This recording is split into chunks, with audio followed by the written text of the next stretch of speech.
तो हमने previous episode में ये देखा था कि यमास का मतलब क्या है, यम का मतलब क्या है, दैट इज डिसिप्लिन, और डिसिप्लिन को बहुत अच्छे से एक्सप्लोर किया सो दैट क्लियर कर पाए कि प्राणा यम, मतलब यम को समझ लिया, प्राणा क्या है, और प्राणा को समझ लेंगे तो उसके ऊपर डिसिप्लिन को हम लोग अप्लाई कर सकते हैं और फिर एग्जैक्टली सही मायने में प्राणायाम को प्रैक्टिस कर सकते हैं। सिंपल। सो ये पार्ट को करते हैं। प्राणा, अगर मैं आपसे पूछूं प्राणा का मतलब क्या है तो आपके दिमाग में क्या आएगा? प्राणा का मतलब क्या होता है? देखो, यम थोड़ा सा डिसिप्लिन एक टर्म जो था संस्कृत के लिए, संस्कृत में वो थोड़ा इतना बहुत ज़्यादा फैमिलियर नहीं है। एक डायरेक्टली, इनडायरेक्टली तो बहुत जगह है जो हम शायद इग्नोर कर जाते हैं, बट प्राणा जो है, प्राण, ये तो बहुत फैमिलियर है। संस्कृत भले है तो बहुत फैमिलियर है, बिकॉज कहीं ना कहीं हिंदी में भी ऑलमोस्ट यही है, या समटाइम वी से कि हिंदी ही है। तो प्राणा क्या है? अगर मैं बोलूं, अगर इसका एक कन्वर्जन मांगू, देखो कन्वर्ट करने में क्या होता है, हमें और अंडरस्टैंड, जितना हम डिस्कस करते हैं ना उतना ज़्यादा क्लैरिटी आती है। बिकॉज क्या होता है, हमने कोई चीज़ सुनी है कहीं से, यहाँ से सुनी, कुछ यहाँ से सुनी, एक चीज़ के बारे में कहीं यहाँ से सुनी, यहाँ से सुनी, यहाँ से सुनी, तो थोड़ी थोड़ी इन्फॉर्मेशन सब जगह हमने रख ली। अब क्या होता है, वो इन्फॉर्मेशन को अगर हम डिस्कस ना करें तो एक अंदर से एक नई अंडरस्टैंडिंग नहीं आ पाती, और जो नई अंडरस्टैंडिंग है which is common in all, that is actually a connection or yoga with that topic. Now here is topic is prana. So प्राणा समझ में आ रहा है, इज ए लाइफ। प्राणा बोले, अगर सिंपल भाषा में बोलूं, लाइफ, राइट। अच्छा, और एक कोई टर्म देख सोच सकते हैं प्राणा के लिए, प्राणा का मतलब क्या होता होगा? अच्छा, जान कह सकते हैं, जान। मैं जानू वाला जान नहीं कह रहा हूं, जान, जिंदा रहना, और सिंपल जिंदा रहना। प्राणा मतलब क्या? जिंदा रहना, राइट। तो जिंदा रहना, जिंदा रहना मतलब क्या? इसको और थोड़ा एक्सप्लोर करते हैं। जिंदा रहना मतलब क्या? जो भी जरूरी है जिंदा के लिए वो चीज मिलनी चाहिए। सिंपल। जो भी जरूरी है वो चीज मिलनी चाहिए तो हम जिंदा रहते हैं। देखो, हम इस चक्कर में नहीं फंसते क्या क्या जरूरी है, हम फिलहाल क्या डिस्कवर कर रहे हैं, समझने की कोशिश कर रहे हैं कि प्राणा का मतलब क्या है, राइट। प्राणा क्या क्या हो सकता है, दैट इज डिफरेंट थिंग। जैसे कई बार बोलते नहीं कि वाटर इज ए लाइफ, सुना होगा, वाटर इज ए लाइफ। फिर थोड़ी देर में कोई बोलता है एयर इज ए लाइफ, यानी कि ऑक्सीजन इज ए लाइफ। फिर कोई बोलता है बुक इज माई लाइफ, या फिर बोलते हैं, कई बार ये भी बोलते हैं you are my life, right. देखो, मैं यहां पे आपको कुछ दिखाना चाहता हूं, ये कि कोई बोल रहा है वाटर इज ए लाइफ, कोई बोल रहा है फूड इज ए लाइफ, कोई बोलता है शेल्टर इज ए लाइफ, कोई बोल रहा है यू आर माई लाइफ। आपको एक डाउट नहीं आता है कि लाइफ इतनी सारी कैसे हो सकती है? अगर वाटर लाइफ है और फूड भी लाइफ है, तो फूड और वाटर में तो जमीन आसमान का फर्क है। फूड कहां सॉलिड एक अलग ही है, मानता हूं उसमें वाटर है, वाटर एक अलग ही है, लिक्विड है जिसका फूड से कुछ लेना देना नहीं है, राइट। कुछ तो है। तो क्या ऐसी चीज है, क्या हम वाटर को लाइफ बोल रहे हैं या कुछ और चीज है जो लाइफ उसको बोल रहे हैं? डाउट आना चाहिए ना। Oxygen is a life, right. तो यहां पे समझने वाली ये चीज है कि वाटर इज नॉट लाइफ। जब वाटर की जरूरत पड़े, उस जरूरत को वाटर से पूरा जब कर लें, उसको लाइफ कहते हैं। What is life? जिंदा रहना, और जिंदा रहने के लिए जो चीज जरूरत है उस जरूरत को जरूरत के समय पे पूरा करना, दैट इज लाइफ।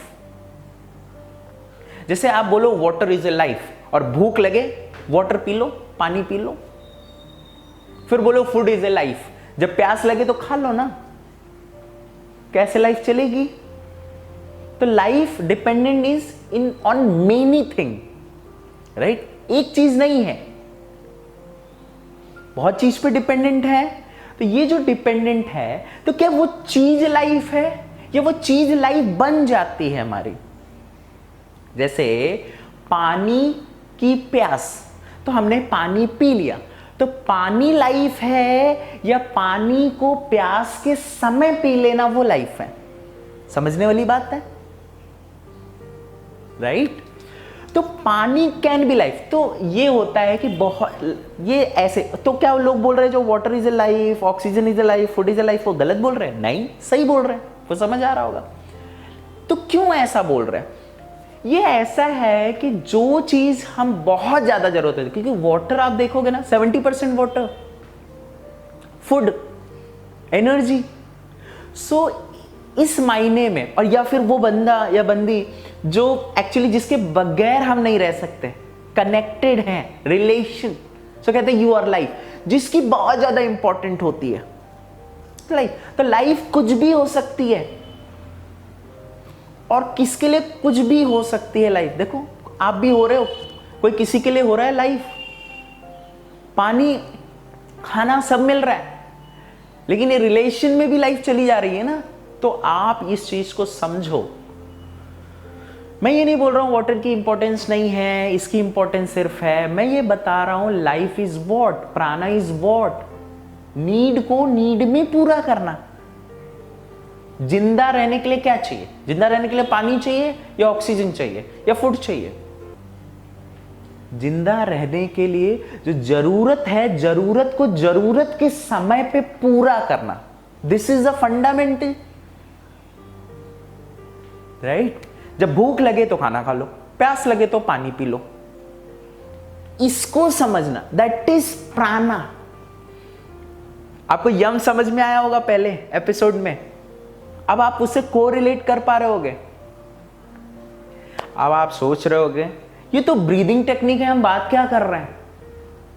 देखो, breathing is one of the tool to do pranayama. Pranayama, discipline of prana. What is prana? Need को नीड में पूरा करना, जिंदा रहने के लिए करना।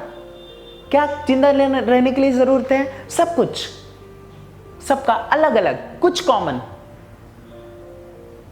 राइट?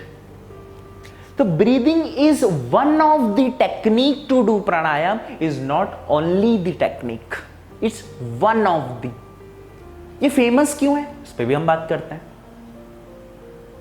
जब हम ब्रीदिंग को बात करेंगे तो इसको भी समझेंगे।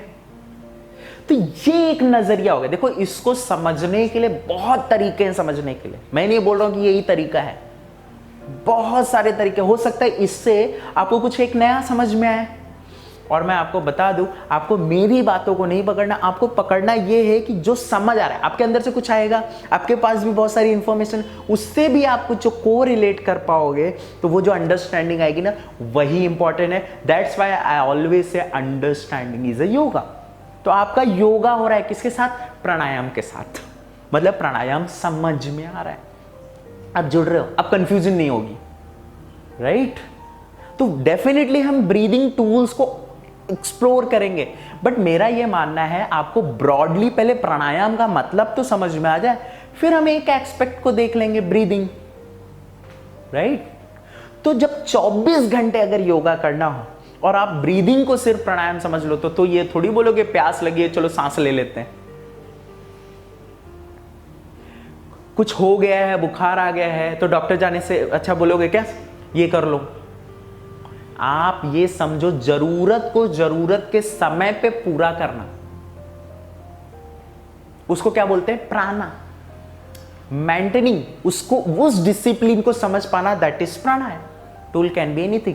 अब आप देखोगे, आपको एक ऐसी सेंस आ रही होगी, 24 घंटे तो हम यही करते हैं ना, लेकिन कुछ चीजों में नहीं कर पाते हैं। जब नहीं कर पाते, दैट इज अ प्रॉब्लम। जब इन चीजों को हम एक्चुअली समझ पाएंगे तो हमें समझना है, क्योंकि हमें रूल्स को यम ना समझ बैठे हैं, ये हमें समझना है। क्योंकि हमारी लाइफ में क्या है? फिक्सिंग। तो ये आपको नहीं लगता है this is unfixing? It's not something जो मैं आपको बोल दूं और आप मान लो। इट्स समथिंग जो मैं एक चीज बोलूंगा जिससे आपको ये समझ में आ जाए ये करना है और यही नहीं करना। देखो ये टीचिंग में थोड़ा सा हम कई बार नहीं पसंद करते हैं। जैसे आपने देखा होगा शायद आपके बचपन में, शायद अभी भी, तो आपने नोट किया होगा जो आपको पेरेंट्स होते हैं, आपके मम्मी पापा होते हैं, जब आपको कुछ बताते हैं, वो समझाते हैं या फिर आपके पूछने पे कुछ सलाह देते हैं, जब वो सलाह या समझाते हैं तब एक चीज कहते हैं। जैसे हम पूछते हैं, अच्छा मम्मा ये राइट है, ये करूं, ये राइट है? सो कई बार वो ये नहीं बताते ये राइट है, वो ये बताते हैं देखो ऐसा करोगे तो हाँ राइट भी है, ऐसा करोगे तो ये रॉन्ग भी है। वो मतलब दोनों की एक साइड ले रहे होते हैं। फिर हम उनसे क्या बोलते हैं? दिन भर में होता है ये। फिर हम उनसे क्या बोलते हैं? आप सीधा सीधा बताओ क्या है सही। देखो सीधा सीधा बता तो देंगे, अभी चलो आप पीछे पड़ गए और सीधा सीधा बता दिए, बोले ठीक है ये करो जाके, ये सही है, क्योंकि उन्होंने कुछ सिचुएशन देखी, कंडीशन देखी और अपनी एक राय दे दी, सही है। आपने जाके किया और वो शायद वैसा नहीं हुआ, तो आप क्या करोगे? मामा के पास वापस आओगे, जिनसे भी सलाह ली है उनके पास वापस आओगे और बोलोगे ये सही नहीं हुआ। तब वो अंदर ही अंदर बोलेंगे कई बार, या फिर बाहर भी बोल सकते कई बार, तब ये आर्ग्यूमेंट बन जाती है। यही होता है कि मैं तो पहले समझा रहा था या समझा रही थी, तब तो आपने समझा नहीं। तो यही वो हाल है। तो यहाँ पे आप पहले समझ लो इस चीज को। जितना इसको अच्छे से समझ लोगे ना, उतना अच्छा आपको प्राणायाम समझ में आ जाएगा। तो फिर प्राणायाम चुटकी में आप करोगे, चाहे वो ब्रीदिंग से हो, चाहे दिन भर में खाने से लेकर हो, हर चीज में क्रिस्टल क्लियर अंडरस्टैंडिंग होगी। राइट है? दिस इज समथिंग आपको ये समझना है। ये आपको समझ में आ गया, तब हम ब्रीदिंग पे जंप कर सकते हैं। तो हम नेक्स्ट एपिसोड में ब्रीदिंग पे लेते हैं, जिसमें एक्चुअली हम ब्रीदिंग को समझेंगे कि ब्रीदिंग है क्या। ब्रीदिंग समझ में आ जाएगी, फिर उसके थ्रू कैसे प्राणायाम कर सकते हैं। क्योंकि हमें क्या याद रखना है? Pranayama is one of the technique जो है वो ब्रीदिंग टेक्निक है। प्राणायाम की जो वन ऑफ द टेक्निक है वो ब्रीदिंग टेक्निक है। इट्स नॉट ओनली, ये ओनली टेक्निक नहीं, इसी से नहीं कर सकते। जैसे भूख सिर्फ एप्पल से दूर नहीं कर सकते हो, आप कोई भी सब्जी से, कोई भी चीज से आप भूख को दूर कर सकते हो। वैसे ही प्राणायाम आप किससे भी कर सकते हो। और इसकी क्यों इतनी इंपॉर्टेंस है, क्यों ये प्राणायाम ही, आप सोच रहे होगे ना, दिमाग में आता है ना कि अगर सब चीज से प्राणायाम हो सकता है तो ब्रीदिंग टेक्निक ही क्यों समझाई जा रही है हमें, और ब्रीदिंग को ही क्यों बोला जा रहा है, और एक्सपेक्ट्स क्यों नहीं दिखाए जा रहे हैं, और क्यों ब्रीदिंग ही फेमस हो गई। इसके बारे में भी हम नेक्स्ट एपिसोड में एक्सप्लोर कर लेंगे साथ में। जब ब्रीदिंग को समझेंगे क्यों इसकी इतनी इंपॉर्टेंस है, तो हमें क्लियर समझ में आएगा कि ये क्यों है और क्यों ब्रीदिंग को प्रायोरिटी देते हैं हम डूइंग दी प्राणायाम। तो मिलते हैं फिर।